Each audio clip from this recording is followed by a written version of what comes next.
Tape www.suividécole-au-sénégal.com. À école au Sénégal, c'est facile, tu n'as qu'à te connecter. Tape école au Sénégal, les leçons sont beaucoup plus détaillées. Bonjour mes chers élèves, nous voici de nouveau encore en face de vous.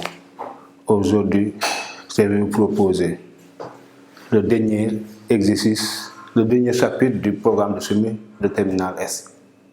Donc, ce chapitre s'intitule acide alpha-aminé. Donc, nous allons aujourd'hui visiter ou bien revisiter le chapitre sur les acides alpha-aminés. Ce chapitre est dans la plateforme numérique École au Sénégal. Vous l'avez dans vos smartphones. Donc, vous avez le cours. Mais avant d'attaquer les exercices, nous allons donc vous faire un rappel de cours pour permettre de bien comprendre, de bien suivre. Donc, résumé de cours.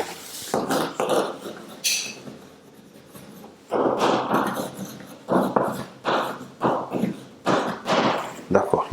Donc, dans une première partie, on va voir les généralités sur les acides alpha-aminés.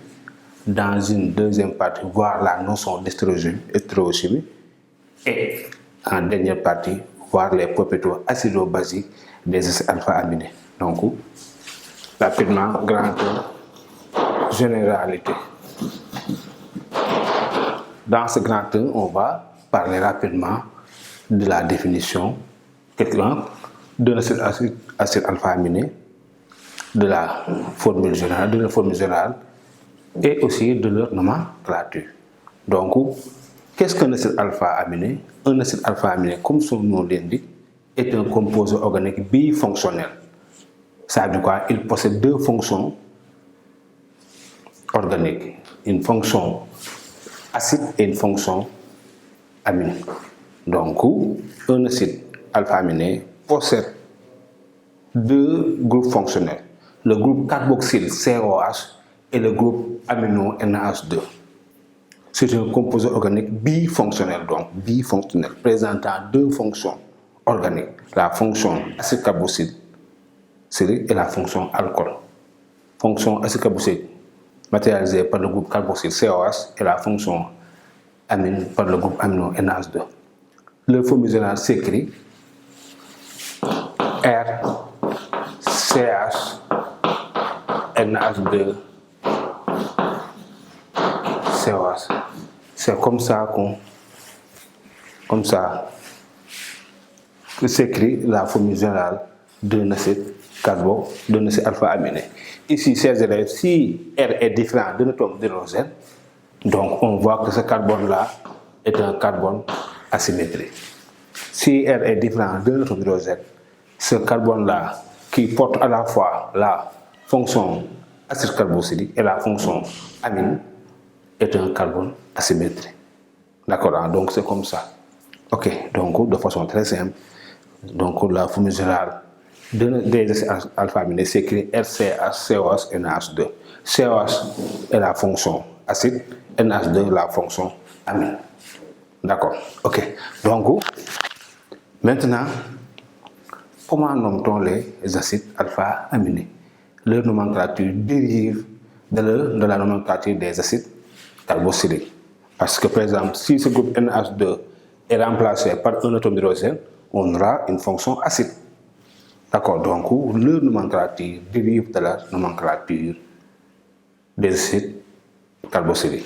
Ici, là, le carbone là est le carbone 2 ou alpha. D'accord, le carbone qui porte à la fois les deux fonctions carboxyle et amine, et le carbone 2 ou alpha, on l'appelle carbone 2 ou alpha, d'où la lettre alpha. Donc la lettre alpha montre que le carbone qui porte à la fois le groupe carboxylique COH et le groupe amino est le carbone 2 de la chaîne principale.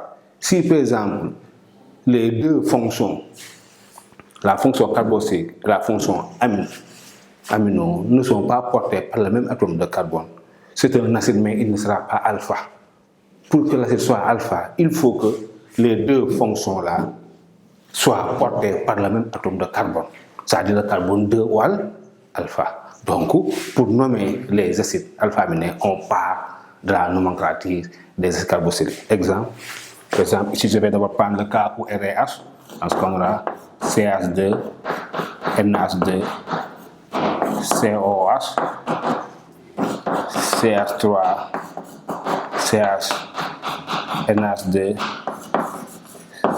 COH, CH3, CH, CH3, CH, NH2, COH. Ces élèves voient bien que on voit que dans chacun des cas, le groupe COH et le groupe NH2 sont portés par le même atome de carbone. Donc tous ces acides-là sont des acides alpha-aminés.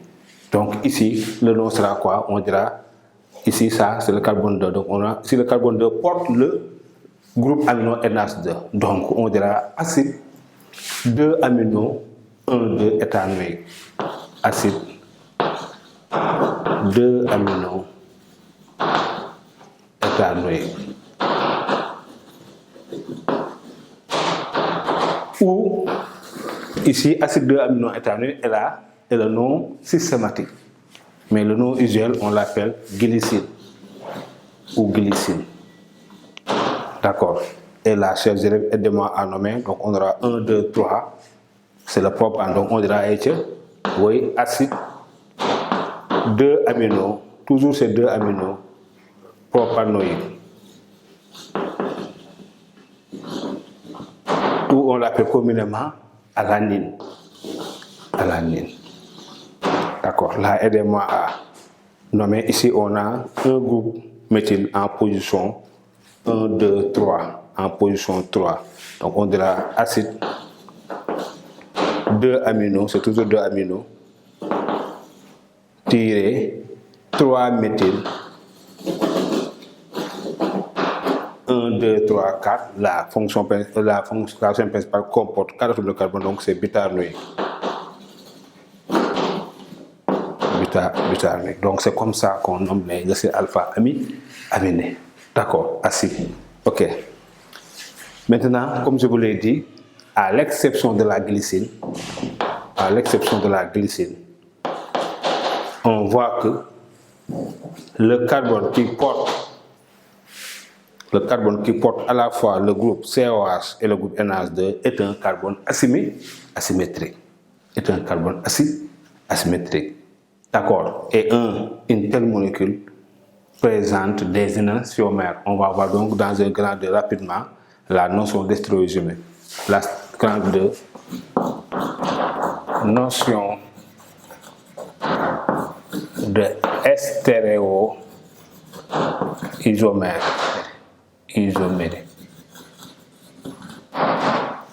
Notion d'estéréoisomère. Ou bien stéréochimie, d'abord. Notion d'estéréochimie.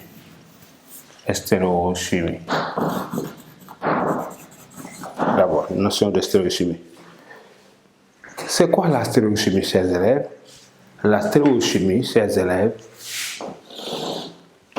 est une partie de la chimie qui étudie la disposition réelle des atomes d'une molécule dans l'espace. La stéréochimie est une partie de la chimie qui étudie la disposition réelle des atomes d'une molécule dans l'espace. D'accord. Ici, donc, d'abord, on va donc voir ce que c'est qu'un carbone asymétrique. On peut demander à l'examen définir un carbone asymétrique et de l'identifier. On dira qu'un carbone asymétrique est un carbone lié à 4 atomes ou groupes d'atomes différents. Un carbone asymétrique est un carbone lié à 4 atomes ou groupes d'atomes différents. Pour l'identifier, on met un astérisque sur ce carbone-là, comme je l'ai mis ici.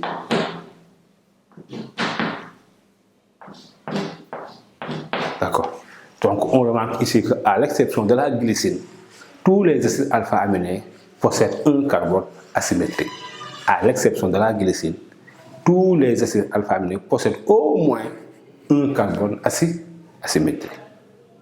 D'accord, hein? Ok. Et une telle molécule qui possède un carbone asymétrique possède ce qu'on appelle, présente des propriétés chirales. Ça veut dire quoi? L'alanine est une molécule chirale. L'alanine est une molécule chirale. L'alanine est une molécule chirale. C'est quoi le molécule? La chiralité, que représente la chiralité? On dira que la chiralité désigne la propriété d'une molécule de ne pas être superposable à son image par rapport à un miroir plat. La chiralité désigne la propriété d'une molécule de ne pas être superposable à son image par rapport à un miroir plat. Une troisième et dernière fois, la chiralité désigne la propriété d'une molécule de ne pas être superposable à son image par rapport à un miroir plat. Donc si vous avez une molécule chirale, elle présente deux isomères dans l'espace. C'est deux molécules. Cette molécule-là présente deux isomères dans l'espace. Et ces isomères-là sont appelés des énantiomères. Ces isomères sont appelés énantiomères. Et ici, qu'appelle-t-on énantiomères? Des énantiomères sont des composés. Ça veut dire sont des composés, des isomères dans l'espace. Donc si vous avez deux énantiomères, ces deux énantiomères ont la même formule développée plane, mais des formules développées différentes dans l'espace. Ces deux molécules ne sont pas superposables à son image par rapport à un miroir plat. Bien qu'elles soient isomères l'une de l'autre, ces deux molécules ne sont pas superposables à son image par rapport à un miroir plat. D'accord, c'est ça qu'on appelle énantiomère. Donc, des énantiomères sont des composés isomères dans l'espace, mais qui ne sont pas superposables à son image par rapport à un miroir plat. D'accord. Maintenant, c'est ça donc il faut comprendre. Maintenant, on va voir la représentation de Fischer. Représentation de Fischer d'une molécule d'acide alpha-aminé.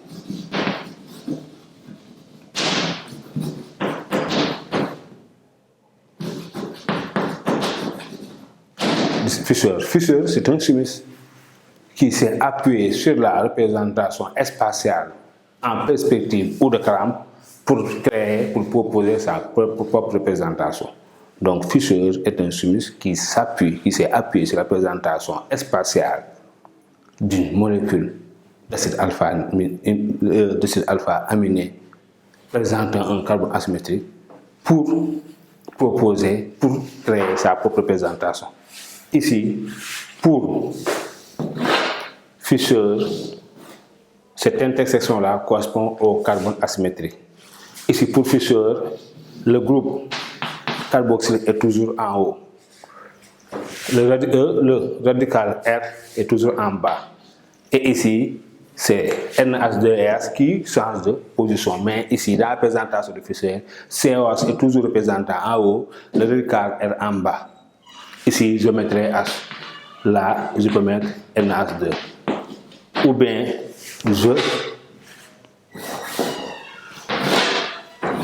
j'intervertis NH2 et H. NH2, je le mets là, et H là. Mais toujours COH est en haut, R est en bas. Qu'est-ce qu'on remarque? Ici, on remarque que HN2 change de place. Ici, ici, on voit que NH2 est à droite dans la représentation de Fischer. On dirait que ici, l'acide alpha-aminé a une configuration D. Ici, on voit que NH2 est à gauche dans la représentation de Fischer. On dirait que ici, on a une configuration L. Donc, une molécule est de configuration D si le groupe amino se projette à droite dans la représentation de Fischer. L'énantiomère est de configuration L si le groupe amino NH2 se projette à gauche dans la représentation de Fischer. Donc je répète, un énantiomère est de configuration D si le groupe amino NH2 se projette à droite dans la représentation de Fischer. L'énantiomère est de configuration L si le groupe amino NH2 se projette à gauche dans la représentation de Fischer. D'accord. Si R ici est le groupe méthyle, on dira D-alanine, L-alanine. D à la ligne, L à la ligne. Donc ça c'est très intéressant. Hein? D'accord, donc ça, ce sont des notions de stéréochimie. Hein? D'accord, hein? Ce sont des notions de stéréochimie. Donc ici, avant de boucler ce grand 2, qu'est-ce qu'il faut retenir dedans? Il faut savoir que la stéréochimie est une partie de la chimie qui étudie la disposition réelle des hommes des molécules dans l'espace. Si vous avez un acide alpha-aminé, à l'exception de la glycine, l'acide alpha-aminé possède un carbone asymétrique. Et du coup, elle présente des propriétés chirales. C'est quoi la chiralité? La chiralité désigne la propriété d'une molécule de ne pas être superposable à son image par rapport à un miroir plat. D'accord. Maintenant, si on a un acide alpha-aminé présentant un carbone asymétrique, donc dans la présentation de Fischer, on a deux énantiomères, A et B. Ces deux énantiomères, donc l'un des énantiomères est de configuration D, l'autre est de configuration L. L'énantiomère de configuration D, c'est lorsque le groupe amino NH2 se pose à droite de la présentation de Fischer. Et l'énantiomère est de configuration L si le groupe NH2 se pose à gauche dans la présentation de Fischer. D'accord, donc c'est ça qu'il faut savoir. Maintenant, on va voir les propriétés acido-basiques. Tape 3W suivi d'école au Sénégal.